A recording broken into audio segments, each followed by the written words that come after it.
Hey everyone, today I am here with the video that you have requested, and it is of course the one on the topic of treasure maps.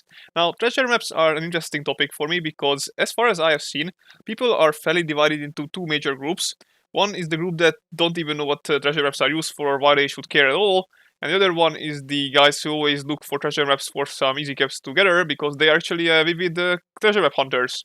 So yeah, treasure maps are the things that you can find right here in the notes tab, of course, if I can actually find that. There you go.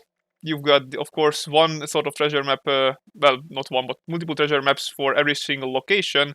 Not the same amount though, because of course, I think the cranberry bog is the one that only has about 4 or 5 types. So, number 1, number 2, number 3 is what the two I have here. And number 4, I think the savage divide has the most of them. As you can see, it goes up until to 10. And yeah, they are actually different, not just because of the location, but in terms of the loot, what they can give you. Because yes, they can give you loot.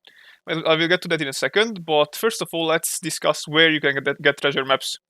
Of course, some people just have them lying around because sometimes, the ground enemies, which usually you can find in the certain locations, like here it's usually either a Wendigo or a glowing one in the White Springs Golf Club, or if you're lucky, then if the place has a steamer trunk, which used to be the end of dungeon steamer trunk back in Fallout 4, these can also hold treasure maps as well. Uh, Events, as far as I saw, do not actually give you treasure maps, sadly, even though it would be a cool concept in my opinion. Anyway, once you've got the treasure maps for yourself, if you go back again to your menu and check them out, if you click on them instead of inspecting them like you would expect with a, for example, a plan, you don't expect them because then you just see a normal paper, but instead you just click on them, and that will actually give you a picture. And this picture actually here shows you with an X, of course, where the treasure map is or has a treasure located. And it works kind of the same way as it was in Elder Scrolls Online if you've played that game.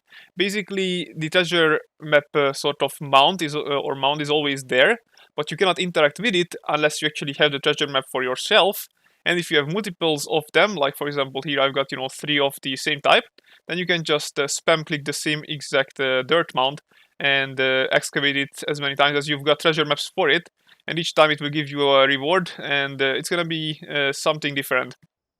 Okay, so we are here at the treasure map location, and I will tell you beforehand that if you want to look for these, in most cases the arts that you see on them, which should help you actually find the treasure itself, are not really that helpful. Just basically look up YouTube tutorials on where to actually find them. I'm of course not gonna cover every single one of them. There is a plenty that you can find.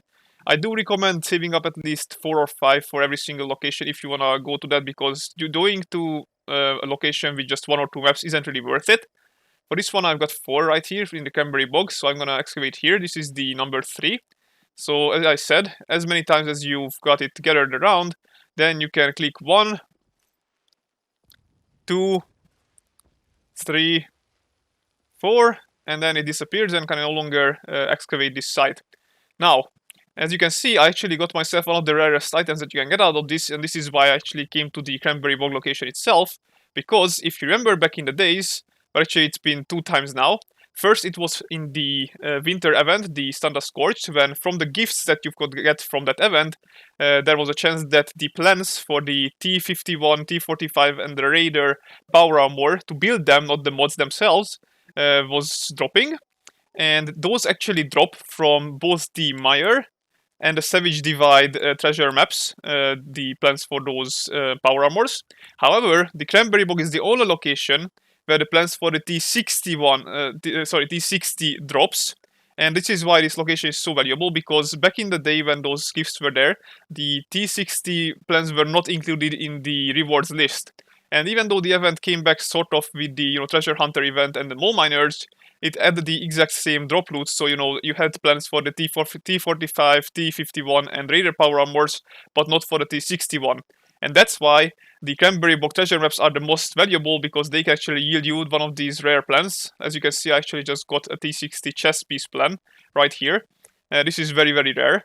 You barely see any people actually have them. I do have on my main character the plans for every single part of the T60, but it took me a while to loot. But yeah, these plans actually range from not only camp items and rare crafting, plans like the T or the power armor ones, but they can also give you certain receiver plans like, I don't know, the 38 receivers for the I don't know, combat rifle and whatnot, which usually you cannot get or just rarely get from shops, for example. So it's definitely worth going for just for those sort of rarer plans that you usually would have trouble finding around the world. And of course, some normal weapon and armor mod plans are in the loot as well.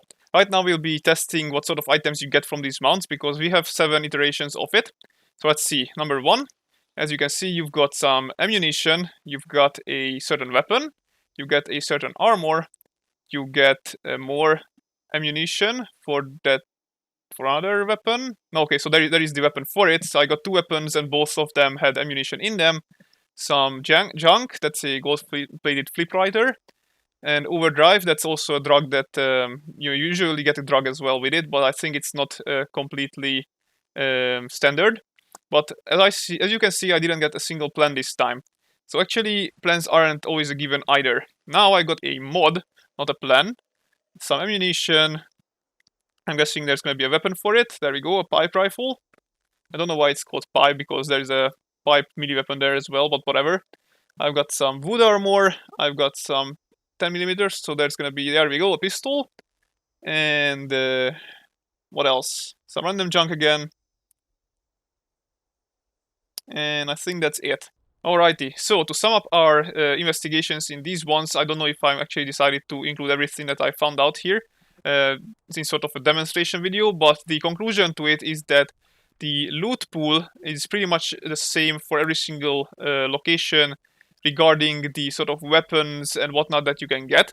Of course, the super high level weapons like the ultrasight laser rifle, the lever action rifle and whatnot are not dropping from sort of the lower level locations like these ones, as well as these locations. So the Toxic Valley, the Forest, and the Ash Heap only drops you 1 weapon and 1 armor for every single treasure map, as well as, if you're lucky, then a mod or a plan as well. While the Savage Divide, the Mire, and the Cranberry Bog actually gives you 2 weapons for every single treasure map without an issue, as well as giving you some random junk, which is usually useful. They have gold, silver, and whatnot in it, which is not the most frequent material in the world. And these locations here, again, doesn't give you that. So these are sort of the lower areas that you don't really want to care about, if I want to be honest. If you got a Savage Divide, Mire, or Cranberry Bog treasure maps, then I would say hang on to those. But for Toxic Valley, Forest, and Ash Heap, just sell them, or maybe if you got a bunch from a single one, then you can go after those. But again, it's not really worth the effort in my opinion. Anyway, that was pretty much everything I wanted to share with you about treasure maps today. Hopefully it was informative and helpful and helped you decide whether you want to go after them or not. And I'll see you in the next one. Goodbye, guys.